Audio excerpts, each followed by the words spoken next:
Fala pessoal, lei penal no tempo e lei penal no espaço. Iremos resolver aqui algumas questões sobre o tema. Vamos lá. Primeira questão diz o seguinte: uma lei nova, mais benéfica, retroage, de forma que será aplicada aos fatos criminosos praticados antes de sua entrada em vigor. Esse fato se refere a... Pessoal, observe o seguinte: eu tenho uma lei A que rege o tempo. Ou seja, ela prevê o crime de homicídio. Por que existe o crime de homicídio? Porque existe uma lei anterior prevendo esse crime. Então, essa lei está regendo. Se posteriormente vier uma lei B, depois que esse crime aconteceu aqui nesse espaço temporal, se vier uma lei B, o que é que vai acontecer? Se ela for mais benéfica, ela vai retroagir, ela vai ser aplicada no julgamento aqui desse crime de homicídio.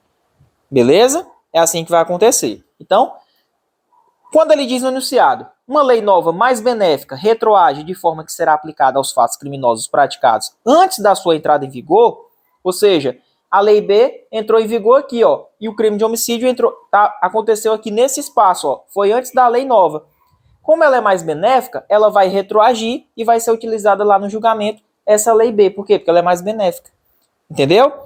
Então, quando a lei é mais benéfica e ela retroage, nós estamos falando da retroatividade da lei penal mais benéfica. Gabarito dessa questão, letra B. Então, quando uma lei é mais benéfica, ela retroage, beleza? Ela vai ser aplicada àquele caso que aconteceu antes da sua entrada em vigor. Vamos lá na sua segunda questão. Em regra, a lei é aplicada aos fatos praticados durante sua vigência. Esse fato se refere a, como eu falei para vocês, em regra, pessoal, a gente vai aplicar a lei que está em vigência naquele período. Ou seja, o crime de homicídio só existe porque existe uma lei A anterior dizendo que esse crime existe. Não é? Então, em regra, a lei é aplicada aos fatos praticados durante sua vigência, ou seja, a vigência da lei A. Então, essa lei A é que diz que existe o crime de homicídio. Então, aqui é o tempus regi actum. O tempo vai reger essa ação aqui. Beleza? Então, tem que ter uma lei anterior definindo que esse fato aqui é crime. Tá, pessoal? Não esqueça, o gabarito da nossa segunda questão, letra C, tempus regi actum.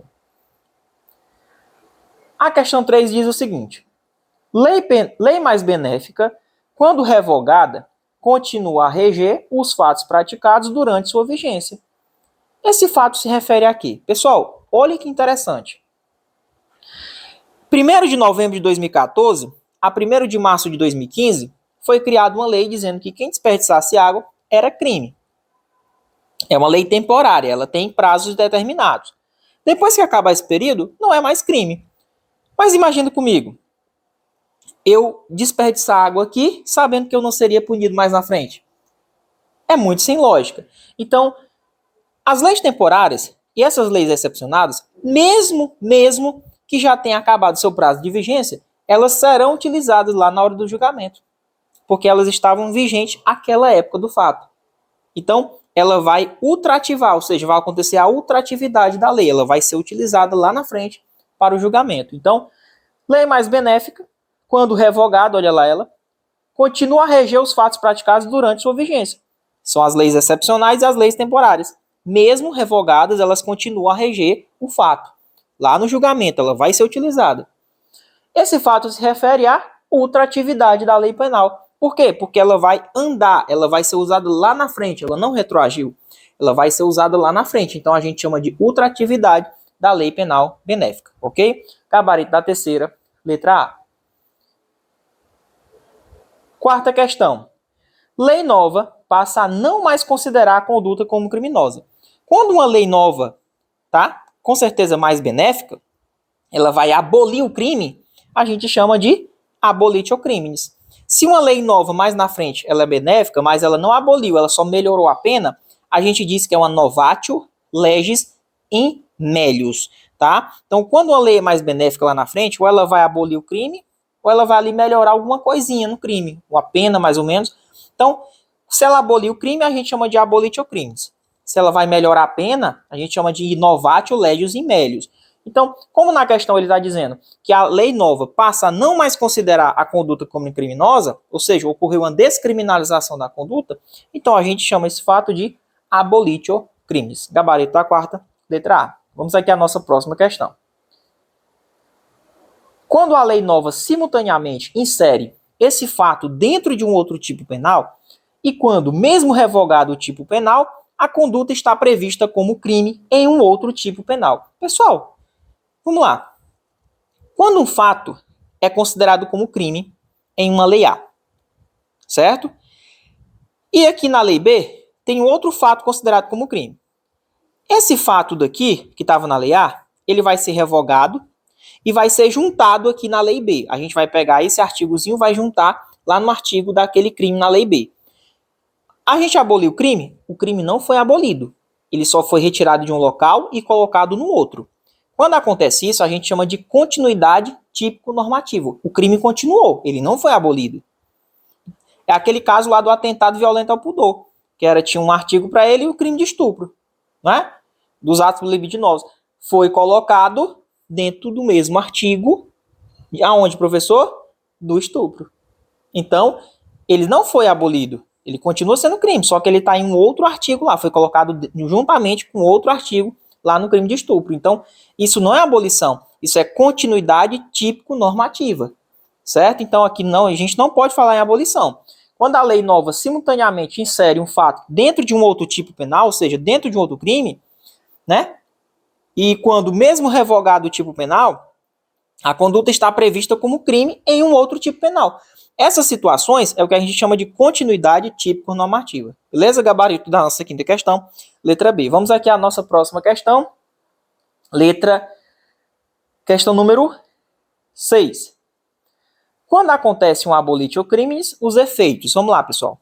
Quando um crime ele é abolido, né? Por exemplo, tinha uma lei A que dizia que um fato era crime, depois veio uma nova lei B e aboliu o crime. Professor, quando ocorre uma abolição de um crime, o que é que vai acontecer? Vai cessar os efeitos penais, né? Ele vai ser colocado em liberdade se ele estiver preso. Os efeitos penais da sentença são desconsiderados, vai ser extintos, tá certo? E os efeitos civis, eles continuam. Quando ocorre a abolição do crime, tá? Vai extinguir lá a sentença dele e os efeitos penais decorrentes dessa sentença. Porém, efeitos civis, outros efeitos, eles permanecem. Tá bom? Então, quando acontece um abolitio crimes, o que é que acontece? Ó? Os efeitos penais são extintos e a condenação também. Mesmo que transitado em julgado. Então, vamos supor que o cara já está com pena transitada em julgado. Ah, professor, já está lá cumprindo, já transitou julgado. Se vier uma lei nova mais benéfica, vai ser aplicado para ele? Vai, porque é mais benéfica. Mesmo que transitado em julgado. Porém, os efeitos civis são mantidos. Gabarito letra C da nossa sexta questão. Beleza? Vamos aqui à nossa sétima questão. Deve ser aplicada a lei que, no todo, seja mais benéfica. Sendo assim, não é possível aplicar o Instituto da. Pessoal, quando a gente fala em teoria da ponderação unitária, presta atenção. Será que é possível a gente combinar leis? Combinação de leis? A lex tertia? Não é possível, tá, pessoal? Não é possível, tá? Então, qual a lei que vai ser aplicada? A lei que no todo seja mais benéfica. Agora, combinação de leis não é possível. Gabarito da 7, letra C, porque ele, na verdade, ele quer uma situação que não é possível a gente aplicar, que é a combinação de leis, que é a lex tertia. Beleza? Gabarito da 7ª, letra C, pessoal. Vamos aqui à nossa oitava questão. Caso um processo de um indivíduo A esteja transitado em julgado, está transitado em julgado o processo dele, e logo após é colocada em vigência uma lei mais benéfica, ela vai retroagir? Com certeza, porque ela é mais benéfica. Nesse caso, cabe a quem aplicar essa nova lei mais benéfica? Será que é o juiz da sentença? Ou será que é o juiz da execução penal? Pessoal, se já transitou em julgado, se vier uma nova lei mais benéfica, quem vai aplicar essa nova lei mais benéfica é o juiz da execução e não da sentença, beleza? Então, gabarito aqui da nossa oitava questão, letra A de avião. Vamos aqui à nossa nona questão. Essas leis continuam a reger os fatos praticados durante sua vigência, mesmo após expirado o prazo de vigência ou mesmo após o fim das circunstâncias que determinaram a edição da lei. Refere-se a... Vamos lá, pessoal. Lembra que eu falei para vocês? As leis temporárias e excepcionais, mesmo elas revogadas, elas continuam a reger os fatos na hora do julgamento. Beleza? Então, essas leis continuam a reger os fatos praticados durante sua vigência, mesmo após expirado o prazo de vigência ou mesmo após os fins das circunstâncias que determinaram a edição dessa lei. Então, aqui ele está falando das leis temporárias e leis excepcionais, que essas leis, lembra da ultratividade delas, elas serão aplicadas lá no julgamento, mesmo que elas já estejam revogadas, tá bom? Então, gabarito da nossa nona questão, letra C. Vamos aqui à nossa 10ª questão.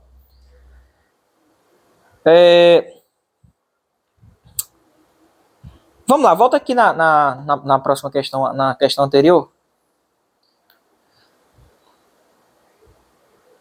Ok, vamos aqui na 10ª. Pode passar, acho que você pulou aí, ó. Próxima, pronto. Vamos aqui nessa 10ª questão aqui, já que a gente vai voltar.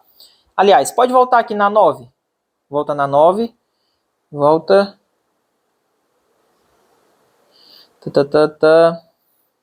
Beleza, pode passar aqui no próximo slide. Vamos lá. Pessoal, eu queria falar para vocês uma situação que é a nossa famosa súmula 711 do STF, em relação aos crimes permanentes e continuados. Beleza? Vamos lá. Imagina comigo. Uma lei A prevê o crime de sequestro. Aí aconteceu o crime de sequestro, porque tem uma lei anterior dizendo que esse sequestro é crime. Antes de terminar o sequestro, veio uma nova lei e entrou em vigor. Ué, professor, o sequestro ainda continuou daqui para cá, ó. Ainda está sequestrado. Ela entrou em vigor antes de terminar o sequestro, porque o sequestro ele é um crime permanente, ali toda hora está acontecendo flagrante. Se essa lei entrou em vigor antes do término, vai ser aplicada essa lei, mesmo que ela seja mais prejudicial. Porque ela entrou em vigor antes do término, então ela está regendo o sequestro, está acontecendo daqui para cá.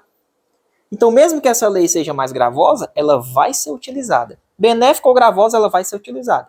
Porém, se essa lei entrasse em vigor depois do término, aí a gente teria que analisar. Se ela fosse mais gravosa, ela não retroage, porque lei mais gravosa não retroage. Se ela fosse mais benéfica, aí ela retroagiria. Entendeu a sacada? Então essa é a súmula 711 do STF, pessoal. Não esqueça. Vamos aqui para a nossa 10ª questão. Considera-se praticado o delito no momento da conduta, ainda que outro seja o momento do resultado. Pessoal, para a nossa teoria da atividade, ela diz o seguinte: qual o tempo do crime? Se a questão perguntar qual o tempo do crime, você vai lembrar da teoria da atividade. Para a teoria do tempo do crime, só importa o momento da ação ou da omissão. O resultado não importa. Então, considera-se praticado o delito no momento da conduta, da ação ou da omissão, ainda que outro seja o momento do resultado, não importa. Então, se ele perguntar na questão qual o tempo do crime, teoria da atividade. É o momento da ação ou da omissão. Então, se eu dou um tiro no cara, aqui ele vem morrer depois, isso não me importa onde ele vai morrer. Qual o tempo do crime? É o momento, o local lá, na hora que eu dei o tiro nele. Momento da ação ou da omissão, se for um crime omissivo. Então, não esqueçam, para a teoria da atividade, não importa o resultado, só importa lá o momento da ação ou da omissão, beleza? Gabarito 10, letra B. Teoria da atividade rege o tempo do crime. Questão número 11. Crimes continuados ou permanentes considera-se como sendo praticados enquanto não cessar a continuidade ou a permanência. Acabamos de falar da súmula 711. Se neste período sobrevier uma lei nova, mais grave. E aí, olha a situação que eu falei para vocês. Crime continuado e permanente consideram-se como sendo praticados enquanto não acabar a conduta. Lembra do sequestro? Se neste período em que o crime está sendo praticado, não terminou ainda o sequestro. Um exemplo. Ainda durante o sequestro, veio uma nova lei. Vinha uma nova lei mais grave. Lembra que eu falei? Mesmo que ela seja mais grave, se ela veio antes de terminar o sequestro, ou seja, ela veio durante ainda a permanência do crime, ela vai ser aplicada. Então, gabarito 11, letra C. Súmula 711 do STF. Não esqueçam. Questão número 12. Aplica-se a lei brasileira ao crime cometido no território nacional. Agora vamos trabalhar a lei penal no espaço. Esse trecho se refere a... Pessoal, vamos lá. A gente estudou lei penal no tempo, agora a gente está resolvendo questões de lei penal no espaço. Os crimes que acontecem dentro do nosso território brasileiro, tá? Vai ser aplicada a lei brasileira. Então, aplica-se a lei brasileira ao crime cometido em território nacional. Então, esse é o princípio da territorialidade mitigada ou temperada. Por que mitigada? Porque existem exceções. Então, gabarito da 12, letra D. Por que exceções? Porque é possível você aplicar a lei brasileira lá no exterior, mas aí vai depender de algumas condições. Vamos aqui à nossa questão número 13, gabarito da 12, letra D. Questão 13.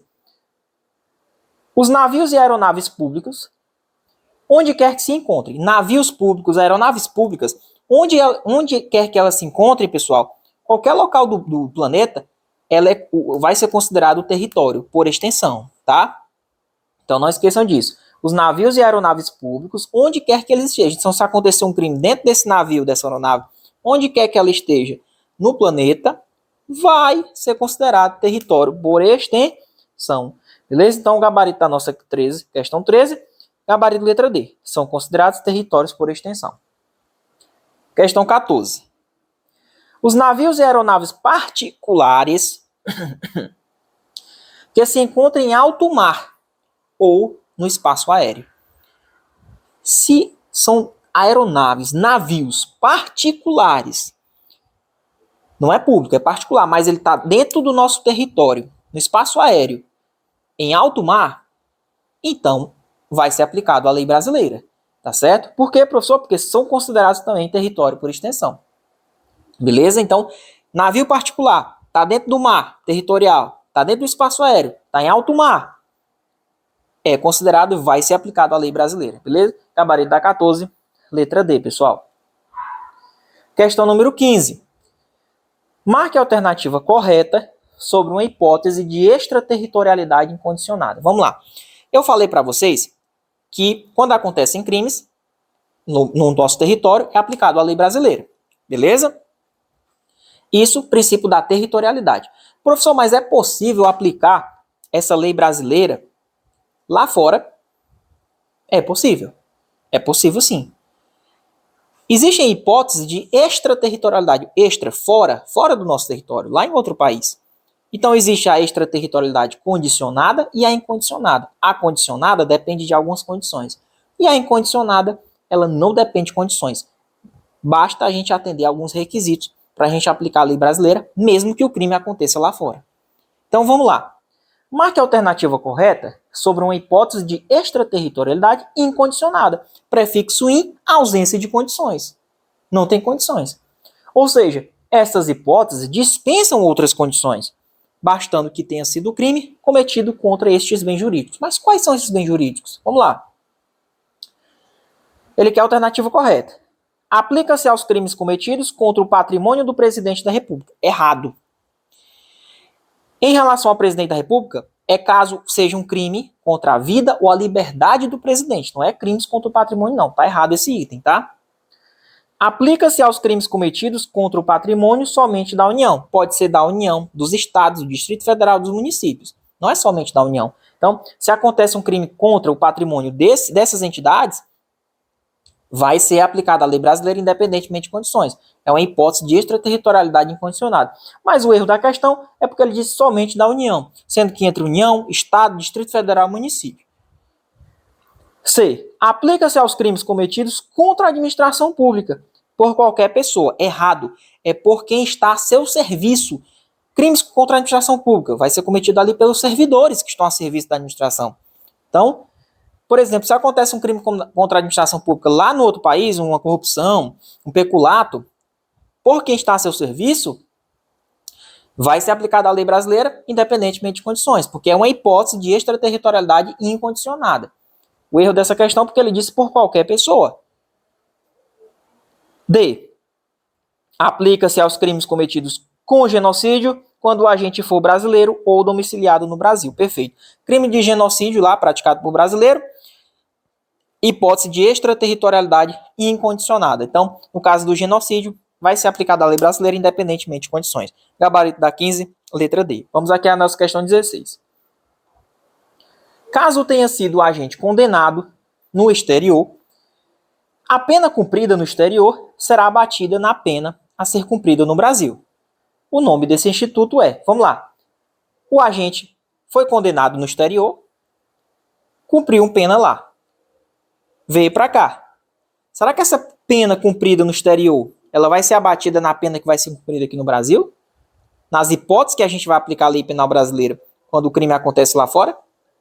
É possível, ela vai ser abatida. Como é o nome dessa situação? A gente chama de detração penal. Então, o gabarito está 16, letra B. Vamos aqui à questão 17. É possível que um brasileiro cometa um crime no exterior e, posteriormente, seja julgado no Brasil.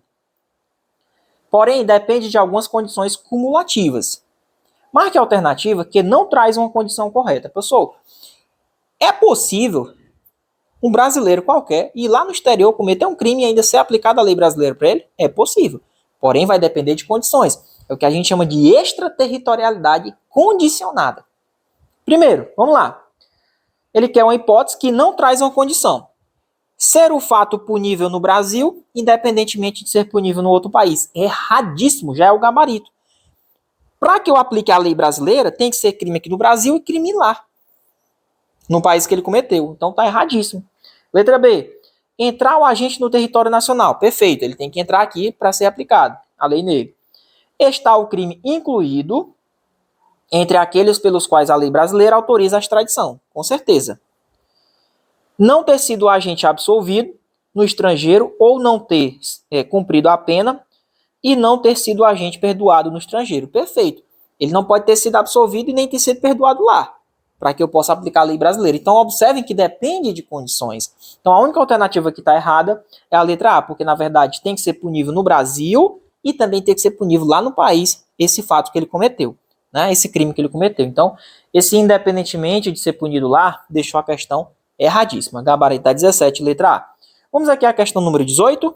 Vamos lá.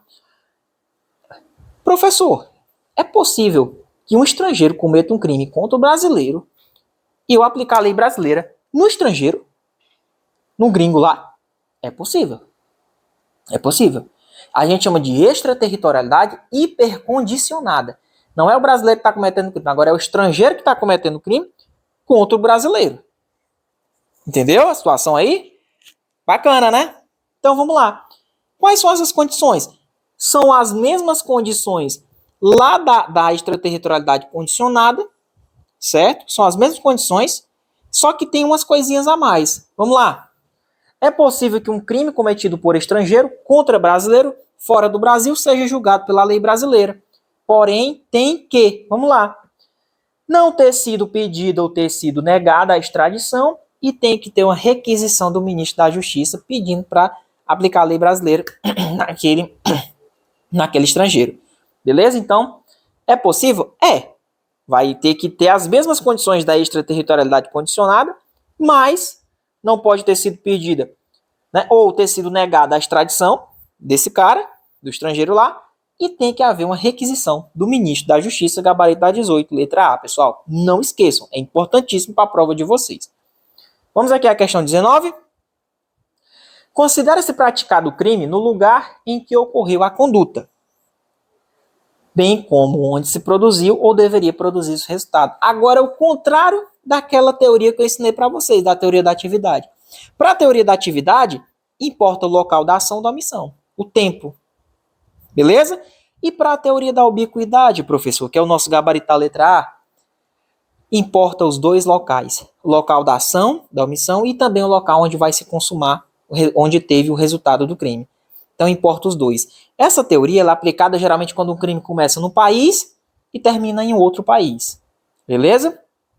Porque quando acontece dentro do nosso território brasileiro, geralmente vai ser aplicada lá a questão das competências, né? Dentro do matéria de processo penal, a parte das competências.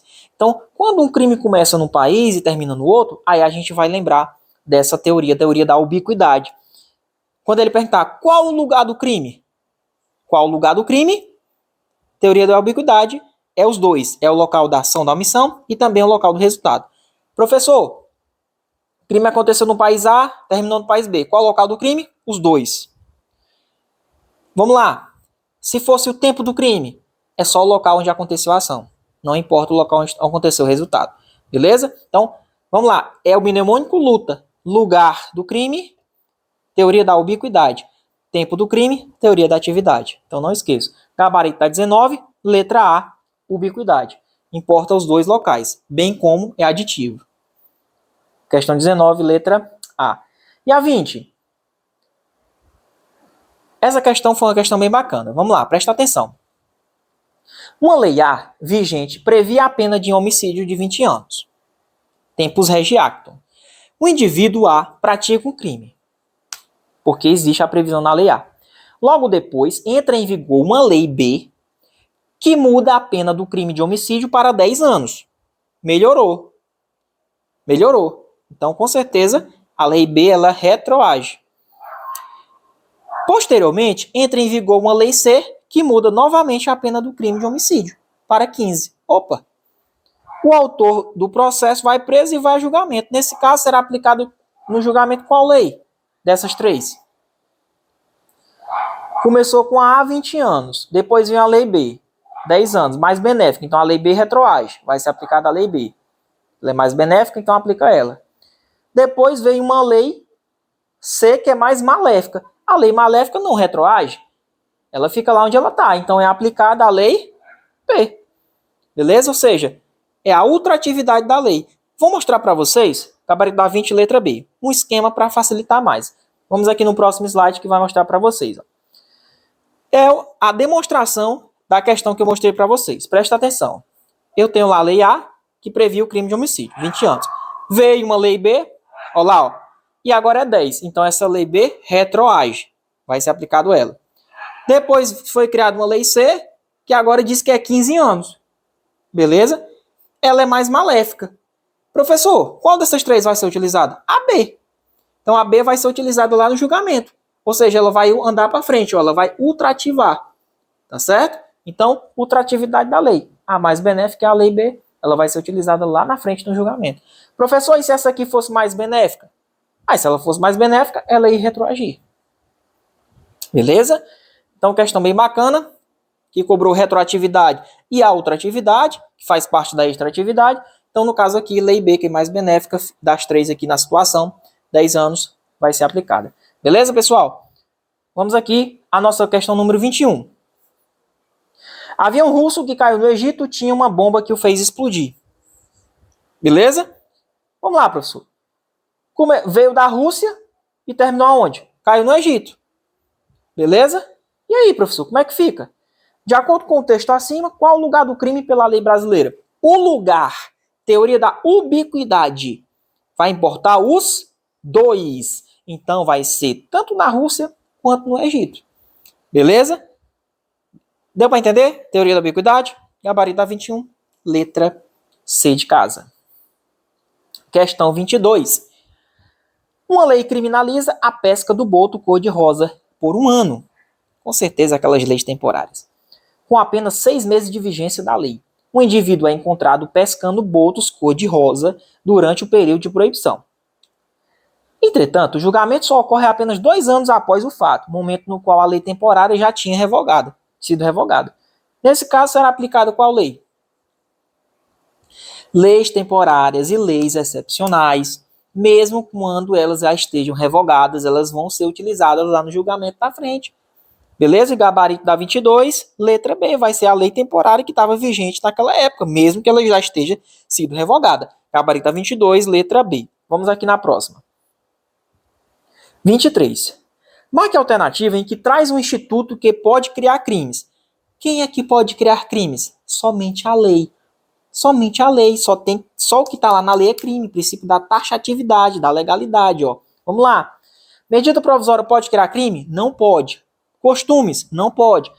Lei estadual sem delegação? Não pode. Quem vai criar o crime é a lei. É a lei.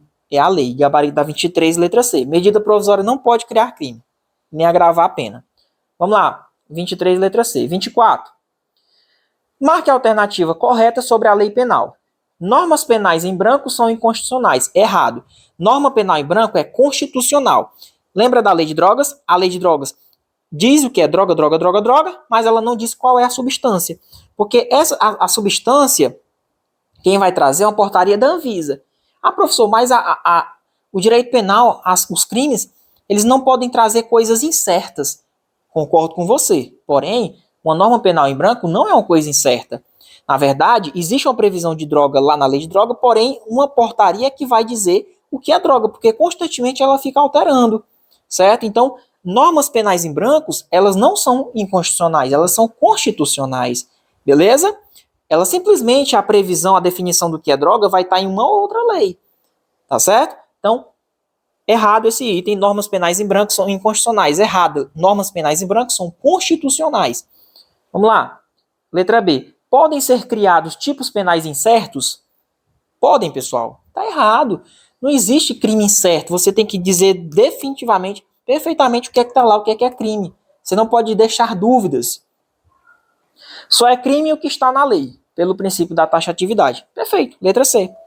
Não é possível aplicar analogia no direito penal. Errado. Errado. Peraí. É possível aplicar analogia no direito penal? Sim. Analogia benéfica. A maléfica não pode. Então, a analogia em malam partem, que é a maléfica, não pode ser usada. A que vai ser usada é a em bona partem. Analogias, elas servem para suprir lacunas.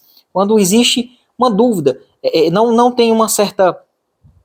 algo concreto ali na lei sobre aquele fato. Então, existe um julgamento e foi definido um fato ali naquele momento. Então, aconteceu um fato parecido, então vamos fazer uma analogia. Se for benéfica, eu aplico essa analogia.